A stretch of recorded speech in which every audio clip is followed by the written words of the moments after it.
Swiss 007కు స్వాగతం.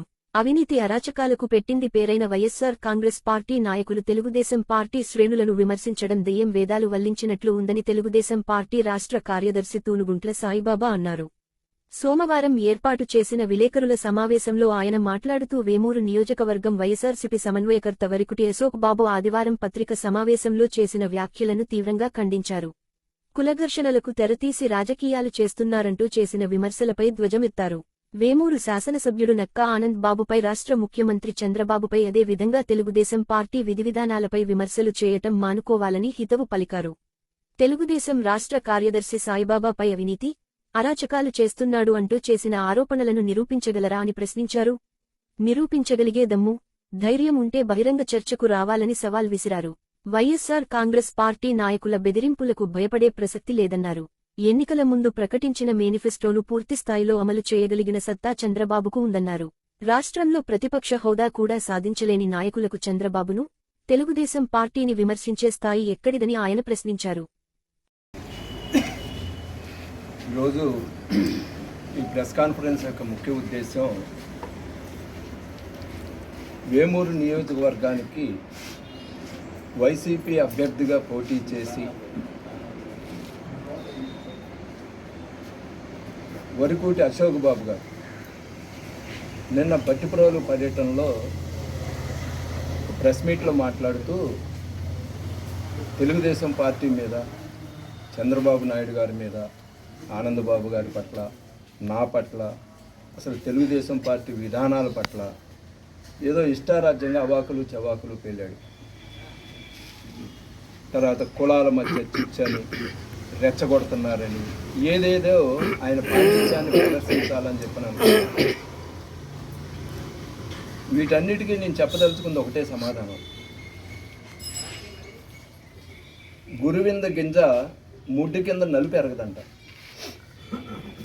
లేకపోతే కులాల్ని రెచ్చగొట్టడం అనేది దోపిడీలు, దుర్మార్గాలు, అరాచకాలు అనే దానికి పేటెంట్ ఎవరయ్యా అంటే వైసీపీ పార్టీ. దానికి నాయకుడు ఎవరయ్యా అంటే జగన్మోహన్ రెడ్డి. ఏ అధికారం లేనప్పుడే తండ్రి అధికారాన్ని అడ్డం పెట్టుకుని 1,00,000 కోట్లు దోపిడీ చేసినటువంటి వ్యక్తి అధికారం వచ్చిన తర్వాత 5 ఏళ్లలో సుమారు 4 లక్షల కోట్లు దోపిడీ చేసినటువంటి చరిత్ర జగన్మోహన్ రెడ్డిది, వైసీపీ పార్టీది. మీ ముడ్డు కింద మచ్చలు పెట్టుకుని నెల రోజుల కాల చంద్రబాబు నాయుడు ప్రభుత్వం పరిపాలనలోకి వచ్చి ఛార్జ్ తీసుకుని కరెక్ట్గా 14-15 రోజులు కాల, 32 రోజులు 33 రోజులు కాల. ఇంతలోనే ఏదో అరాచకం జరిగిపోయింది, దుర్మార్గం జరిగిపోయింది, అవినీతి జరిగిపోయింది, కుల దోషణలు జరిగిపోతున్నాయి, కులాల మధ్య రెచ్చగొట్టి విధ్వంసం సృష్టిస్తున్నారని చెప్పని అవాకులు చవాకులు పేలటం అంటే ఆయన అజ్ఞానానికి నిదర్శనం నిన్నటి రోజు జరిగినటువంటి ప్రెస్ మీట్ అని నేను ఈ సందర్భంగా చెప్పదలుచుకున్నాను. ఎవరు కులాల మధ్య చిచ్చు పెట్టారు? చంద్రబాబు నాయుడిని వల్లభలేని వంశీ చేత, కొడాలి నాని చేత తిట్టించింది మీ నాయకుడు కాదా? మీ పార్టీ చరిత్ర కాదా అది? పవన్ కళ్యాణ్ని పేర్ని నాని చేత, అంబటి రాంబాబు చేత తిట్టించింది నువ్వు కాదా? మీ పార్టీ నాయకులు కాదా? మీకు గుర్తు రాలేదా నీకు? ఆస్తులు ధ్వంసం చేశారు, శిలాఫలకాలు ధ్వంసం చేశారన్నవే. ప్రజావేదిక 12 కోట్ల రూపాయలు ప్రజల డబ్బుతో కట్టించినటువంటి ప్రజావేదికని కూల్చినప్పుడు నీ నాయకుడికి చెప్పడం చేత కాలేదా నీకు? ఇది తప్పు, మనం చేయటం, ప్రజల డబ్బుతో కట్టించిన ప్రజావేదిక కూల్చడం సరికాదని చెప్పని నీ జగన్మోహన్ రెడ్డికి చెప్పడం చేత కాలేదా నీకు? ఆ రోజు నువ్వు కొండిపులో ఉన్నా, లేకపోతే ఇంకో చోట సంతనూతలపాడులో ఉన్నా, నువ్వు ఇవాళ ఇక్కడికి వచ్చి శిలాఫలకాలు పగలగొట్టారు, దౌర్జన్యాలు చేశారు, రెచ్చగొట్టారు అనేటటువంటి మాటగా నేను చెప్తా ఉంది సమాధానం. నువ్వేదో దుర్మార్గాలు చేశారన్నావు, అవినీతికి పాల్పడ్డాడన్నావు, సాయిబాబా ఇక్కడ విచ్చలవిడిగా దౌర్జన్యాలు చేస్తున్నాడని చెప్పనన్నావు. నేను ఈ సందర్భంగా బహిరంగంగా ఛాలెంజ్ విసురుతున్నా మీకు. నువ్వే రా, బట్టిప్రోలు ప్రధాన సెంటర్లో కూర్చుందాం, తెలుగుదేశం పార్టీ శ్రేణులుగా మేము వస్తాం, మీరు రండి. ఏ రోజు చెప్తావో చెప్పు, డేట్ నువ్వే నిర్ణయించు. పలానా రోజున బట్టిప్రోలు గురించే నువ్వు మాట్లాడావు కాబట్టి బట్టిప్రోలు నడిబొడ్డులో రథం సెంటర్లో ఛాలెంజ్ చేసి డయాస్ ఏర్పాటు చేద్దాం, ప్రెస్ వాళ్ళని పిలుద్దాం, ఊళ్ళో ప్రజల్ని పిలుద్దాం. ఈ బట్టిప్రోలుకి నేను చేసింది ఏంటో, నేను చేసిన రౌడీయిజం ఏంటో, అభివృద్ధి ఏంటో తేలుద్దాం. ఈ 5 ఏళ్లలో నువ్వు చేసింది ఏంటో, నీ నాయకులు చేసింది ఏంటో నిగ్గు తేలుద్దాం. నేను అవినీతి చేసినట్టు ఒక్క సాక్ష్యాన్ని, ఒక్క ఆధారాన్ని నువ్వు చూపించగలిగినా నేను మళ్ళా ఛాలెంజ్ చేస్తున్నా. రథన్ సెంటర్లో ఉరి తీసుకోవడానికి సిద్ధం నేను. నువ్వు తీసుకునే దమ్ము నీ దగ్గరుందా? నువ్వు నిరూపించలేకపోతే ఉరేసుకోగలిగే శక్తి నీ దగ్గరుందా? పిచ్చి మాటలు, అవాకులు చెవాకులు పేరితే నువ్వు ఎక్కడి నుంచో వచ్చి ఇక్కడికి వచ్చి ఏదో దౌర్జన్యం చేస్తానంటే ఇక్కడ పిచ్చి జనం ఎవరు లేరు. నీకు తగిన విధంగా నిన్నే నెలకాల నీకు బుద్ధి చెప్పి 25,000 ఓట్లతో ఓడిపోయావు. నువ్వు వచ్చి నీ నాయకుడికే దిక్కు దివాణం లేదు. రాష్ట్రంలో వైసీపీ అటువంటి వ్యక్తి ఎవరూ లేరు. ఇంకొక విషయం మాట్లాడాడు దేవస్థానం గురించి. దేవస్థానం సొమ్ము మీద దోపిడీ చేస్తున్నానని చెప్పని. నీకు కలేజా ఉంటే, నీకు నిజంగా దమ్ము ధైర్యం ఉంటే, నీకు వైసీపీలో పోటీ చేశాను అనుకునే ధైర్యం నీ దగ్గర ఉంటే, నేను చేసిన దోపిడీ ఏంటో, నేను చేసిన దుర్మార్గం ఏంటో బహిరంగ చర్చకి చెప్పా. ఇందాక రాజకీయంగా చర్చిద్దాం, దేవస్థానం గురించి, నా కులాన్ని గురించి మాట్లాడాం. నా కులంలో ఈ వ్యక్తి మూలాన నేను ఈ నష్టపోయాను, ఈ ₹1,00,000 నా దగ్గర కాజేశాడు, ఈ రూపాయి నా దగ్గర తప్పు చేసి తీసుకున్నాడు, ఈ దోపిడీ చేశాడు.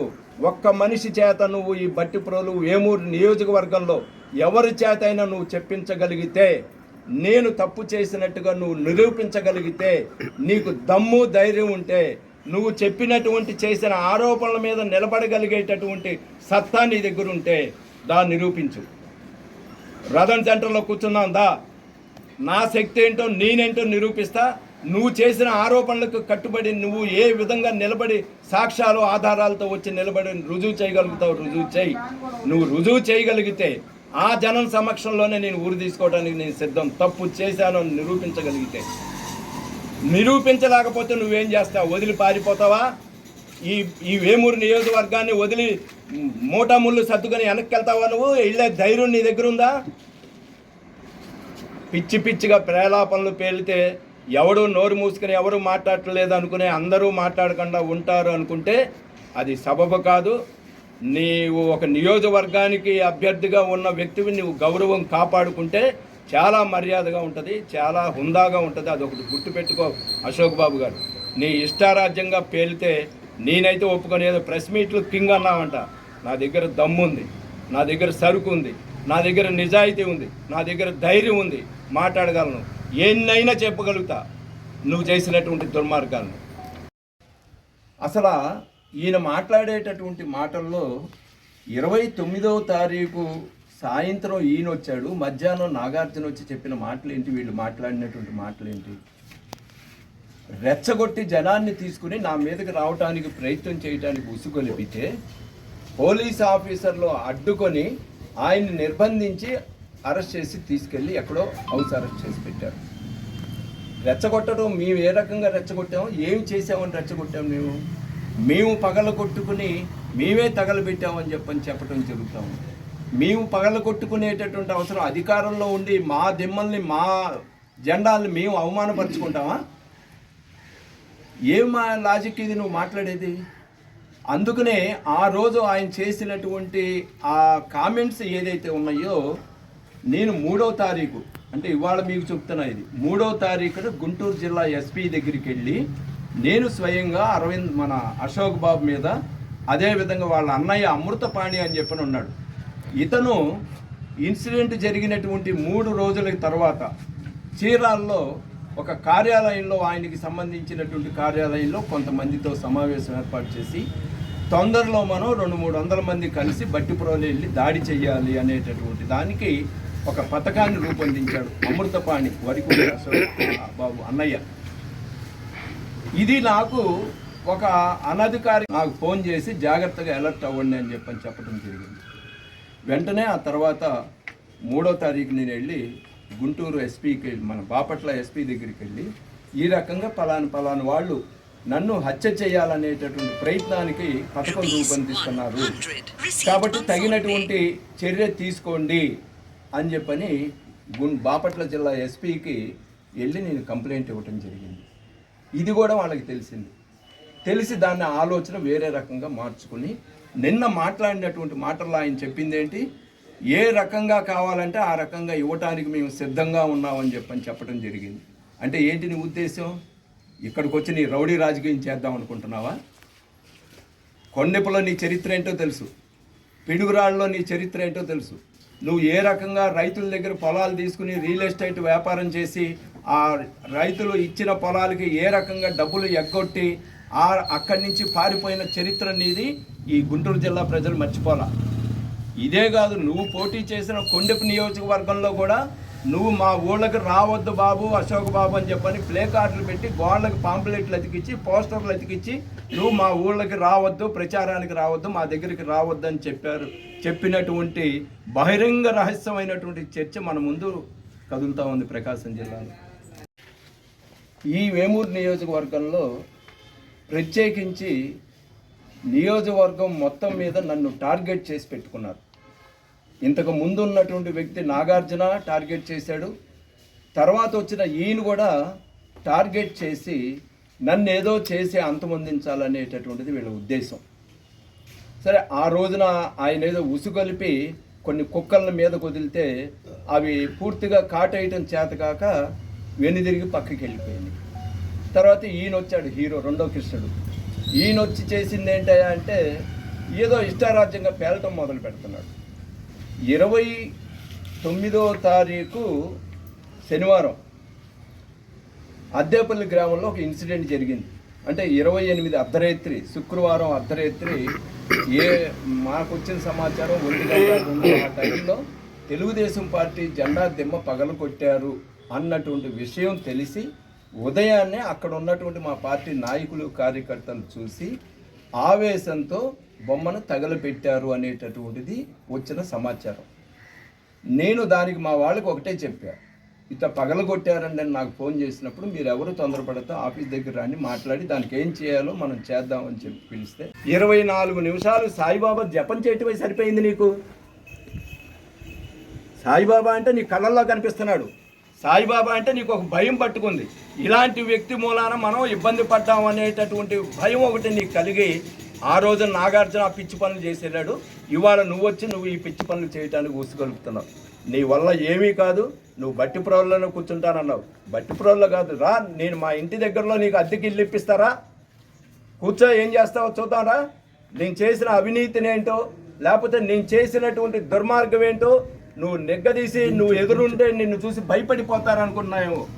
నీ మాట్లాడే మాటలకి, నీ బెదిరింపులకి, నీ ఉడత ఊపులకి ఇక్కడ ఎవడూ కూడా భయపడేవాడు లేడు, తగ్గేవాడు అంతకన్నా లేడు. అశోక్ బాబు గారు బాగా గుర్తుపెట్టుకోండి. నువ్వేదో నియోజకవర్గానికి ఒక ఎమ్మెల్యేగా పోటీ చేసిన వ్యక్తివి, ఆఫ్టర్ ఆల్ నువ్వు ఒక గ్రామంలో ఒక వ్యక్తిని చూసి భయపడుతున్నావంటే నీ స్థాయి ఏంటో, నీ నాయకత్వం ఏంటో, నీ పరిస్థితి ఏంటో అందరికీ అర్థమవుతాం. ఏంటి నువ్వు మాట్లాడేటట్టు మాట? ఊరినే సాక్షి మీ పాంప్లెట్ ఉంది కదా అని చెప్పని మీ ఇష్టారాజ్యంగా రాసుకుంటే సరిపోయిందా? నువ్వు నన్ను హత్యా ప్రయత్నం చేసి నన్ను హత్య చేయించి నువ్వు రాజకీయం చేయాలనుకుంటావా? నువ్వు హత్య చేయిస్తే చెయ్యి, దానికి తగ్గట్టే ఉంటుంది. నిన్ను తిరుగుటపాలో ఎక్కడి నుంచి ఎక్కడికి పంపాలో ఆల్రెడీ 4 రోజుల క్రితం పంపించాము. మళ్ళీ తర్వాత నా మీద నువ్వు చేయాల్సినటువంటి అటెంప్ట్ ఏదో చేసిన తర్వాత ఏం జరుగుతుందో పరిణామాలు ఆ రోజు దానికి కూడా నువ్వు ఫేస్ చేయడానికి సిద్ధంగా ఉండు. నువ్వేదో బెదిరిస్తేనో లేకపోతే చంపుతానంటేనో కొడతానంటేనో భయపడిపోయి ఉచ్చపోసుకునే వాళ్ళు ఎవరు లేరు ఇక్కడ. నా అనుభవం అంత లేదు నీ ఉద్యోగంలో నుంచి బయటకు వచ్చి నీ రాజకీయ అనుభవం. 40 ఏళ్ళు నేను రాజకీయాల్లోకి వచ్చి, సమాజంలోకి వచ్చి, రోడ్డు మీదకి వచ్చి పనిచేయటం మొదలుపెట్టి ప్రజలకి